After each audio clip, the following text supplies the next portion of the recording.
is my another? We reflect on this today as our nation celebrates Independence Day, July 4th. This national holiday commemorates when the Declaration of Independence was adopted in 1776 by the Second Continental Congress, calling for the American colonies' political independence from Great Britain. Today, this holiday feels closer to my own experience than it has in many other parts of my life. This is for 3 reasons. First, our family recently moved back here to the Valley from Princeton, New Jersey, where Revolutionary War history in that time period is prevalent. I often pass the statue of John Witherspoon, former president of Princeton University, while walking through the campus. John Witherspoon was a New Jersey delegate to this Second Continental Congress. He signed the Declaration of Independence. He was also a Presbyterian minister, the only active clergyman or college president to sign the Declaration. The second reason I feel closer to this holiday than I used to is that I now own a piece of this history. 2 years ago, my husband Benjamin and I became the stewards of the historic Lincoln homestead not far from here in Linville, and the Lincoln family cemetery is on our property there. There is a decorated grave marker for Jacob Lincoln, who was a lieutenant in the Revolutionary War. When Captain Jacob, as he is known, returned from fighting in the Revolution, he buried his brass-buttoned uniform somewhere in a field near our property. He did this because he had been exposed to smallpox in the military camps, but I wonder at what all his uniform burial might symbolize, what memories or feelings he may have wished to bury with that uniform. The third reason I feel closer to this July 4th holiday is because I had the delightful privilege of seeing the musical Hamilton on stage a few years ago. This masterpiece by Lin-Manuel Miranda traces the life of Alexander Hamilton, a founding father of the United States. Miranda's line rings in my ears when I think of this Independence Day. In the musical, Hamilton asks, if we win our independence, is that a guarantee of freedom for our descendants, or will the blood we shed begin an endless cycle of vengeance and death with no defendants? I offer these remarks about Independence Day as a preamble to today's theme of one anothering. The first time this idea of one anotherness appears in the chronological text of our scripture, and where it's part of a command, not just a description of people or events. The first time is in the Gospel of John. In chapter 13, Jesus offers the first one anothering command after washing his disciples' feet and acknowledging that Judas will betray him. Jesus says, I give you a new commandment, that you love one another. Just as I have loved you, you also should love one another. By this, everyone will know that you are my disciples, if you have love for one another. Jesus repeats this again in that conversation as his crucifixion draws nearer. This is my commandment, that you love one another as I have loved you. The Greek word for one another, allelon, is translated into English as one another and appears about 100 times throughout the New Testament. Grammatically, it's a reciprocal plural pronoun. It suggests the qualities of mutuality and moves toward friendship. Jesus calls his disciples friends in this same place where he gives them the new commandment to love one another. He shows them the greatness of mutuality when he washes their feet. Later in Scripture, in Galatians chapter 5, this is in verse 14, Paul echoes that new commandment from Jesus to love one another. Paul explains, the whole law is summed up in a single commandment: you shall love your neighbor as yourself. Bridget Call, a New Testament scholar, interprets Paul here as undermining the logic of empire that seeks to construct an artificial otherness for the sake of power alone, that prompts me to see my fellow human as a competitor, as inferior, as an enemy. In contrast, Paul is promoting Jesus' way of being with one another in mutuality and reaching out even to enemies in the spirit of friendship. In this new messianic order, with this new commandment, Jesus moves his followers from Roman empirical conceptions of one against another into the compassionate mutuality of one anotherness. When I read Paul's statement here in Galatians saying that the whole law is summarized in Jesus' commandment to love your neighbor as yourself, I'm reminded of when Jesus was asked, what is the greatest commandment in the law?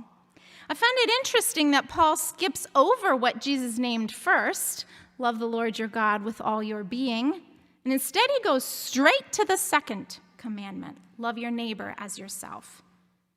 You might remember the follow-up question that the lawyer asks Jesus, who is my neighbor?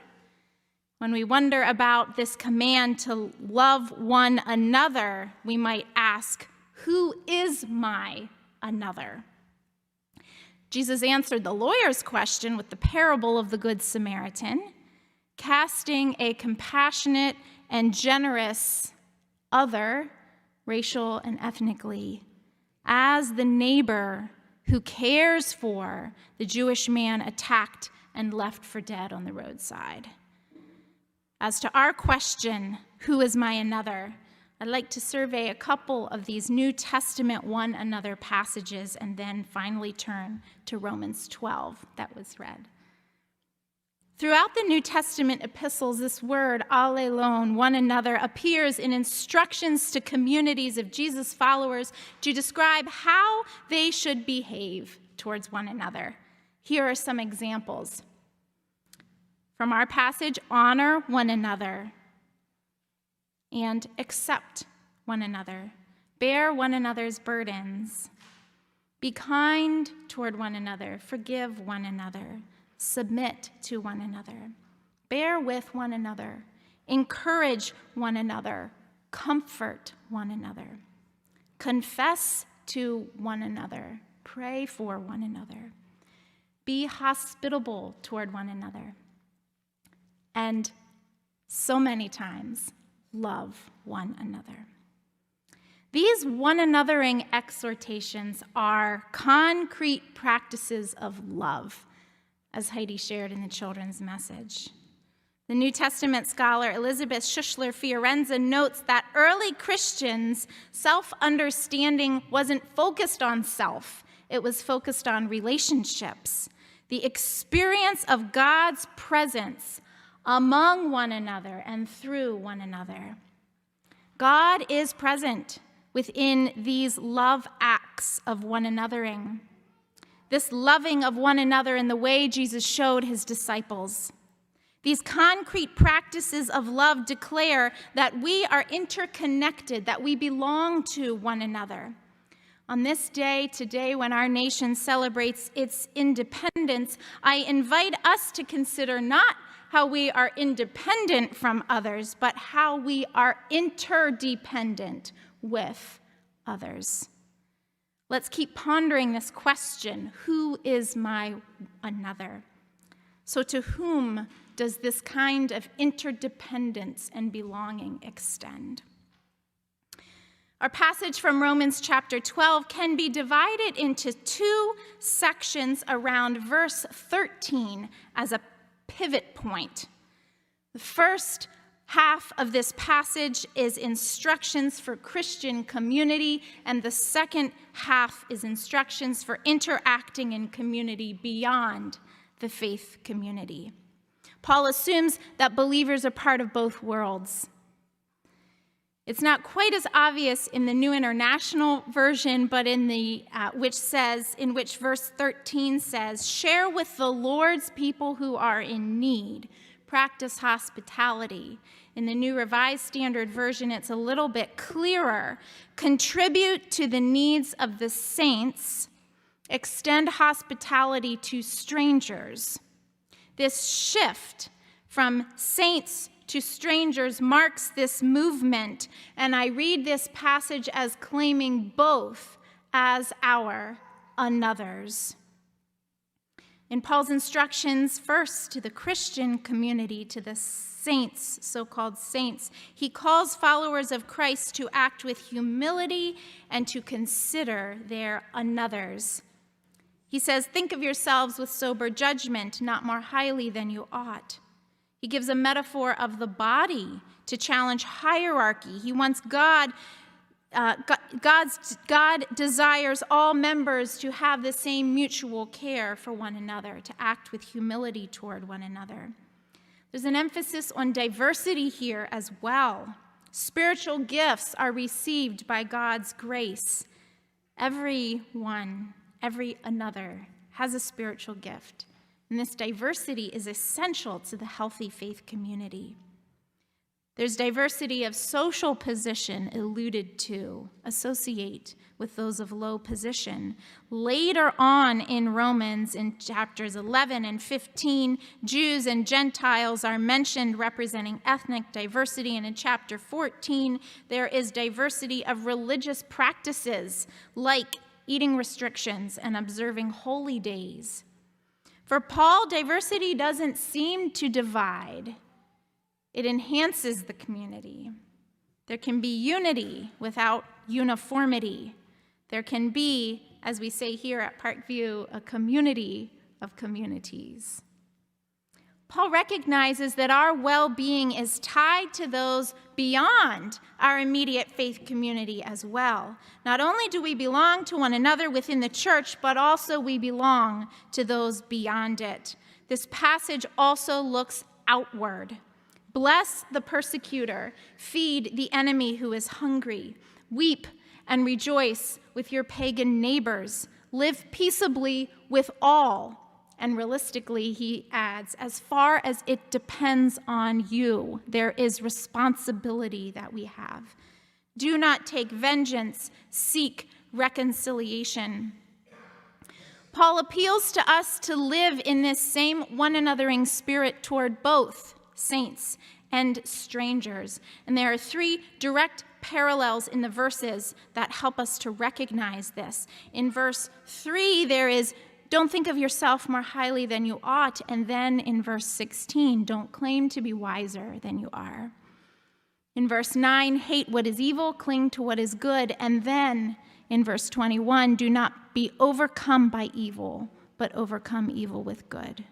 And finally, in verse 12, "Rejoice in hope, be patient in suffering." And in verse 15, "Rejoice with those who rejoice, mourn with those who mourn." This spring at Eastern Mennonite Seminary, I co-led a book study on Willie James Jennings' book, After Whiteness, and Education and Belonging. In this book, Jennings invites us to ponder who we belong to. And as an African-American theologian, Jennings doesn't use this term belonging lightly. Belonging is not about possession or ownership, as in the institution of slavery in this nation, but belonging is about having mutual regard for someone else's well-being, for their dignity, for their flourishing. And then Jennings adds a deeper question for us. What people have I been formed not to see? In other words, what anothers are we not aware of or do we intentionally look away from?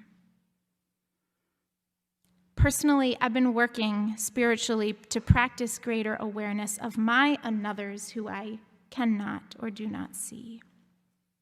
Most recently, I've been doing this across time as I work with my hands in rooms in the Lincoln homestead where enslaved persons were once forced to live and labor.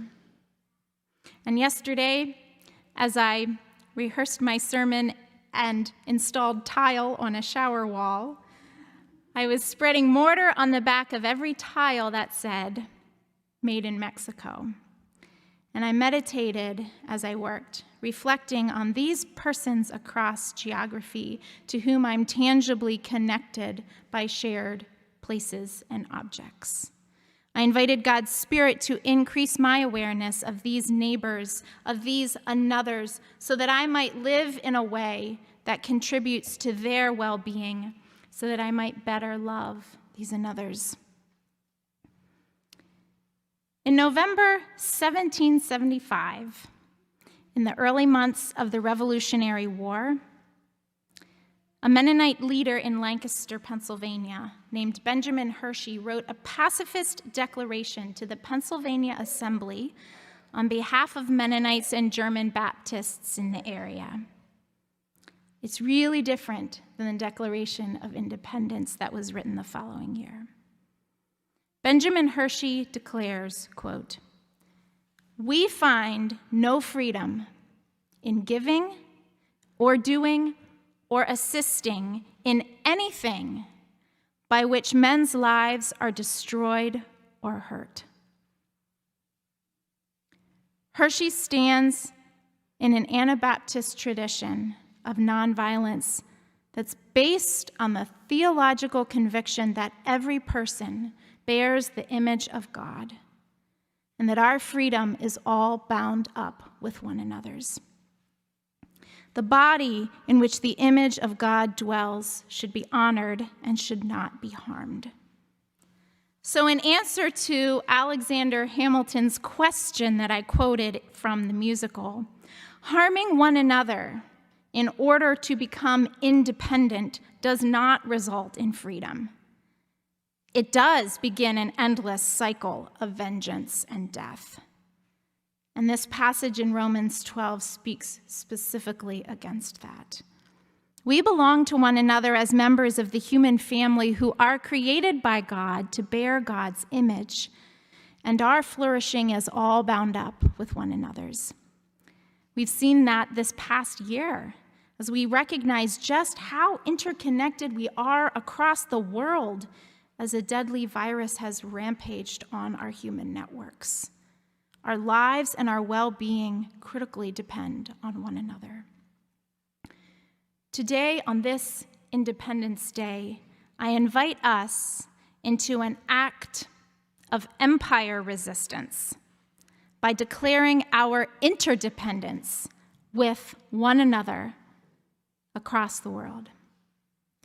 It is in this spirit that Jesus offered his disciples the communion table, to which we are invited today. In this spirit, you will be invited to eat and drink and to follow Jesus' new commandment, to love all your one another's.